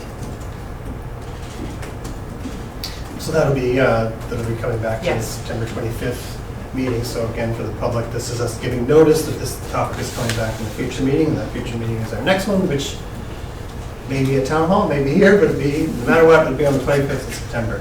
So is someone prepared to make a motion to notice? Councillor Conklin? I move that Town Council for the Town of Bridgewater give notice that at the September 25, 2023 Council meeting, Council will consider for approval amendments to the Personnel Policy Article 7 Salary Administration to create a Grade 6A with an accompanying salary range as set forth in the proposed amendments contained in document number 23-121. Thank you. Seconded by Councillor Tanner. All those in favor? Those opposed? Motion is carried. Thank you. Our next item is a letter from MODL, request for consideration for the, this is timely, for the REMO budget allocation, and that we place any unspent REMO funds at the end of each fiscal year, that they actually remain with REMO and be placed in reserve for emergency spending. So we discussed that at the REMO meeting, and we all thought it was a good idea to keep those funds there in reserve. But this is, MODL has sent a formal letter with that request. I don't know, Councillor Thorburn, as a member of that, if you wanted to elaborate. Yeah, especially with the emergencies we've been having, there's been a lot of requests for funds from REMO, and this would allow us to keep that fund as a contingency plan till we get at least to a certain limit, and rather than come back to us. It won't be used unless there's reason to use it, so it's not going to be used unless it's absolutely necessary and approved by REMO committee as a whole. Yeah. Any other questions on that? It's the fund you hope you never use, Councillor Conklin. Ballpark, like how much are we talking here? It's not a lot, maybe 5,000 to 10,000. The REMO budget's small, it's mainly salaries. And so it's just a small amount that would potentially be left over. And if we were accepting it, where would it go? Where would it end up? What pot? The District of Lunenburg maintains a REMO budget, so they'd have to set up a reserve fund there that would note each unit's, percentage of that fund. Essentially, a lot of the surplus would come from not having the emergencies we thought we were going to have, which would, that's a good thing, which would leave us in a surplus position. But to Councillor Thurman's point, if we had a larger emergency, then that would be the first amount of money they tap into. But eventually they'd come to the councils anyway, if we need more, yes. Yeah, and that motion was passed at REMO, so Lunenburg, Chester, MODL, Bridgewater, and Mahone Bay all agreed to support this motion, so it's not that we're doing something on our own. Yeah. The whole committee voted on that. Right? Yeah, we just simply ratified it at council level. Any other questions on that? Is someone prepared to make a motion? Councillor Conklin? Yeah, somewhere. I move that Town Council for the Town of Bridgewater approve the recommendation of the Regional Emergency Management Organization, REMO, Advisory Committee to place any unspent REMO funds at the end of each fiscal year, remain with REMO, and be placed in a reserve for emergency spending. Seconded by Councillor McDonald. Further discussion? Hearing none. All those in favor? Those opposed? Motion is carried.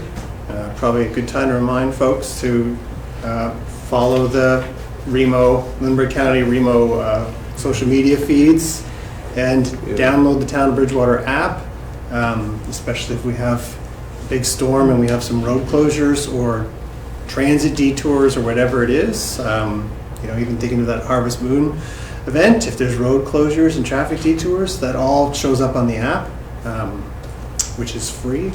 But certainly in this season, hurricane season, I would be following the social media feeds of REMO. And there's also lots of good information, like how to prepare an emergency kit and things like that. So, little plug for REMO and Angela, who does an amazing job.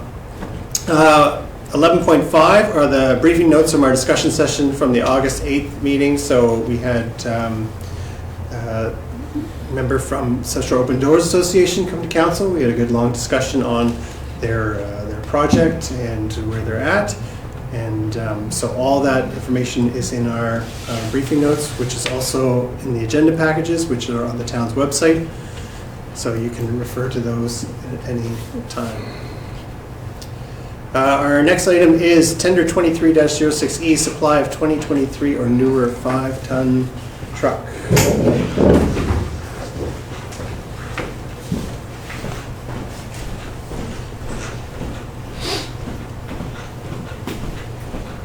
I guess I should have sat on the side. So part of the 2023-24 budget was the purchase of the new 5-ton truck. It was pre-approved to do earlier in the season. However, there wasn't a lot of interest at that time because of price fluctuations and long delivery delays. So staff did issue the tender in August, as well as because of the ongoing concerns about delivery issues and price, we actually did a provisional price for a second identical truck, which is part of the proposed 10-year capital plan for 24-25. Because we expect those delivery delays and the price only get higher. So we did issue the tender in August with 5 tender packages taken out. Only one received, unfortunately, but thankfully we got one these days. So we did look at the submission, of course, based on the price, the schedule, compliance with specifications. The truck did meet our specifications, but they did note that one, it exceeded our project budget, as well as they couldn't commit to a delivery date. Verbally, they told us we probably won't see that truck until sometime in the spring of 2024, which validated our concerns for the additional truck. It is imperative, these trucks are imperative to maintain our level of service for both summer and winter maintenance. So it is for that reason that staff would make 2 recommendations. One, to purchase the 2025 International HV 607 5-ton truck, complete with provisional item, extended warranty of 60 months or 160,000 kilometers from Silver's Garage for a total price of $303,655.71, including HST, $275,365.55 net HST, excluding trade-in, with an over-budget amount of $27,971.55, including HST, or $25,365.55 net HST, and this being funded by the undesignated operating reserve. I should note that the reason why we excluded the trade-in, in case there is probably a question on that one, is because we still are reviewing our fleet requirements, and given the long delay, we want to keep the vehicles for not just as long as we need, but we'd like to keep them until we have both vehicles in place, seeing what our resources we need, our continued needs we expect to grow, and given the value they only offer $7,000 for them, really was pittance to the overall grand scheme of things. Number two, pre-approve the purchase of the second identical truck as part of the 24-25 budget to maintain essential equipment replacement schedule for the total price, well, for the same price, $303,655.71, including HST, or $275,365.55 net HST. Thank you. Okay. Any questions on those? Councillor Thorburn? Not a question, but a comment. Thank you. It makes sense to order two of them now. Try. Next year we'd be in the same boat, and the price would probably be up a fair amount more. Certainly the budget was higher than we at the time of budgeting or planning for this year's capital budget. We already bumped up, thinking that we would be able to achieve or receive a truck for this amount, but unfortunately we could not. So we will use this price going forward as a new benchmark for all the trucks beyond 24 or 25. I was going to say something similar. It makes sense to buy both if otherwise in the spring we're just going to have to do this again. You may not get a bidder and we're going to have to wait a couple of years for a truck, and it's not going to get cheaper. So I think it's smart. Any other questions on that? Someone prepared to make a motion? Councillor Thorburn? I would move that Town Council for the Town of Bridgewater approve the recommendation of the Engineering Department and award truck tender 23-06E supply of a 2023 or newer 5-ton truck to Silver's Garage 2008 Limited for the purchase of a 2025 International HB 607 5-ton truck, complete with provisional items, extended warranty of 60 months or 160,000 kilometers, 2787, plus HST for a total price of $303,655.71, including HST, $275,365.55, including net HST, excluding trade-in, with an over budget amount of $27,971.55, including HST, $25,365.55, and HST being funded from the undesignated operating reserve. Seconded by Councillor Tanner. Further discussion? Hearing none. All those in favor? Those opposed? Motion is carried. Someone like to make the motion for the second truck? Councillor Caldwell, thank you. Move the Town Council for the Town of Bridgewater pre-approve the purchase of a second identical truck as part of the 2024-25 budget to maintain the essential equipment replacement schedule for a total price of $303,655.71, including HST $275,365.55 net HST, to be purchased from Silver's Garage 2008 Limited as per the award of tender 23-06E, supply of a 2023 or new 5-ton truck. And a seconder, Councillor Tanner. I'm just laughing because of our discussion before the meeting. Yeah. See you guys next week. All those in favor? Those opposed? Motion is carried. I sympathize very much. Just that we're not like using little screens. Like there was a time where like it was in fashion to have the small computer screen, and now we all want the big computer screen. I'm lost with it. Our next one is RFP 2023-05 Engineering Services for the Wastewater Treatment Plant Condition Assessment. Thank you. This motion is a little easier than the last one. We were fairly long, sorry. No worries. So as part of the 23-24 capital budget, Council approved the wastewater treatment plant assessment, the scope of which is to look at the wastewater treatment plant as a whole, from the building envelope in and all the associated equipment and process equipment it contains, as well as reviewing the critical components of the collection system, with hopes to have a 20-year replacement strategy for all critical infrastructure at the wastewater treatment plant and the pump stations. That would incorporate town growth, compliance with environmental regulations and requirements, as well as our operating permit, and dealing with inflow and infiltration. In August, we issued the RFP, which closed. We received 2 bids, which were then reviewed. The certificate is attached. Those bids were evaluated by the engineering department. The evaluation criteria is similar to what we normally see for a request for proposals, reviewing the executive summary, qualifications, references, their scope, approach, methodology, and price.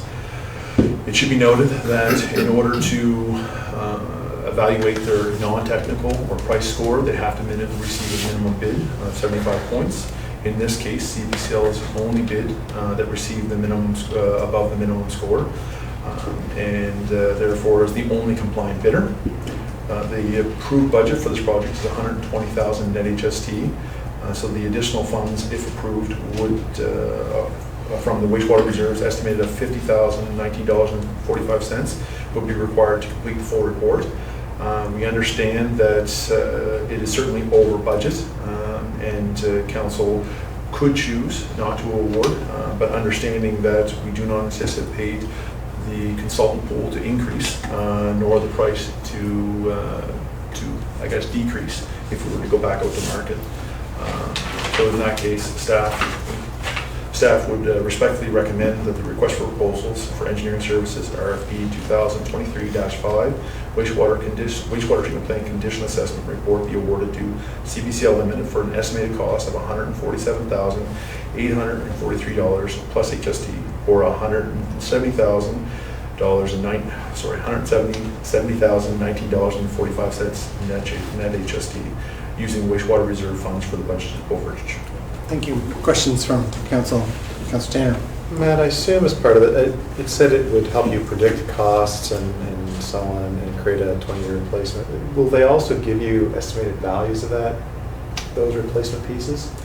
Is that part of it? Okay. Yeah, they'll be looking at the full life cycle of existing equipment, when these were replaced, and the cost to replace it at that time. And would they also then perhaps give you a second opinion of saying, well, it might just be easier to build a new facility? Like, would they, if you start seeing this map of escalating costs, and it's a 20-year cycle, obviously, then would they also give you that opinion? They are looking at alternative technology or alternative process equipment as well as part of that. Okay. Yes. Not necessarily like a building, but okay. Different ways to do it using the same. Yeah. Okay, perfect. Good questions. And other questions? Someone prepared to make a motion? Councillor Tanner? I move the Town Council for the Town of Bridgewater endorse the recommendation of the Engineering Department and award the request for proposal for engineering services RFP 2023-05-WWTP condition assessment report to CBCL Limited for an estimated cost of $147,843 plus HST, $170,019.45 net HST, using wastewater reserve funds for the budget overage. Thank you. Seconded by Councillor Thorburn. All those in favor? Those opposed? Motion is carried. Scared to see this. Thank you very much. Yeah, well, good information to have as we have it. But it's not going to be all lollipops and roses with that one. All right, number 11.8, application to purchase land, lot 102, Glen Allen Drive, Housing Trust of Nova Scotia. Okay, so we've received an application to acquire lot 102, which is technically lot 200, but we've been calling it lot 102 for so long that we're just going to keep calling it that for now, for purposes of this. The proposal is to purchase the property for $385,000. So lot 102 has a road frontage of 396 feet and an area of 58,706 square feet. An appraisal was done on land recently in Glen Allen, land that the town owns, which is up and behind Etna. That was completed by Altus Group, and that appraisal provided a value of $60,000 for a residential lot, which would have an area of 9,100 square feet, or $655 per square foot.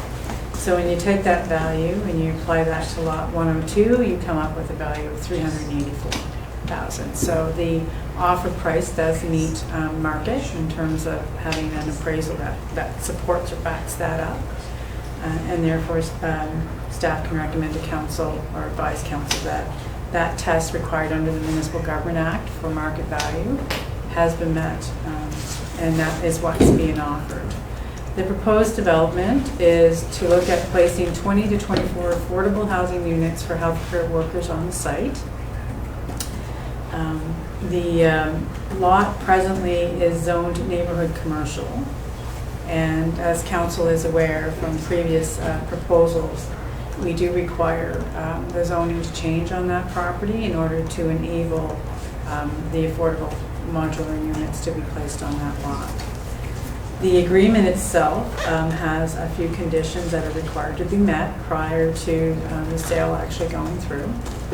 So therefore, once all those conditions are met, the property, and assuming they are met, the property would be transferred and the sale completed. So the primary conditions are that there would have to be an amendment to the planning strategy and land use bylaw that would enable the development of 20 to 24 modular housing units on this lot. And as noted, presently the zoning does not enable more than 14 units right now. So they require the density given the value of the lot.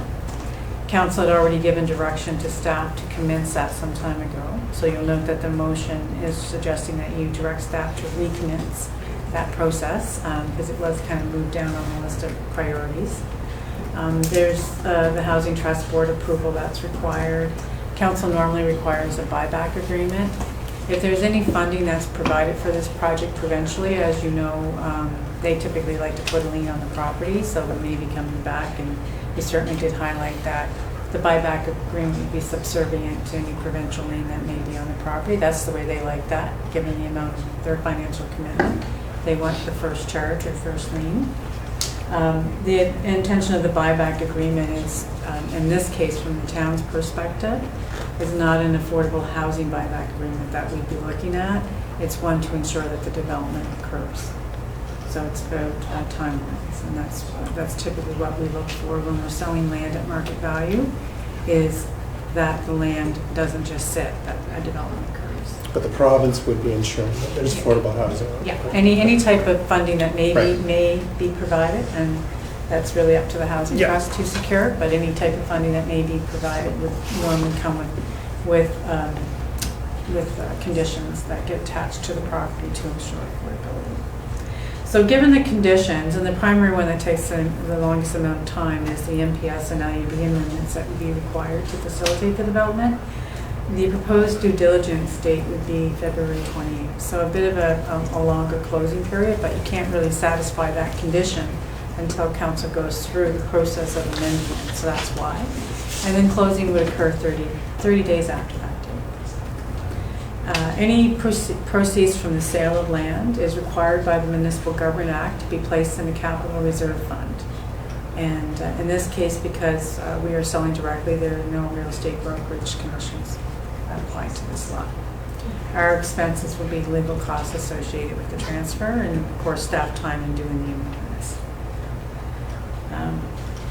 And that's basically it. So what is required at this point is for council to authorize the execution of an agreement of purchase and sale and related buyback agreement for the property sale for the value of $385,000, and then we will work through the conditions. Questions from council? We've discussed this before. Their turnaround time is quite quick as well, because they are modular. Yeah. So that's good news as well. So the goal is affordable housing and the need is quick, and this achieves, if this all goes according to plan, this achieves both. So that's good. Any other questions, Councillor Caldwell?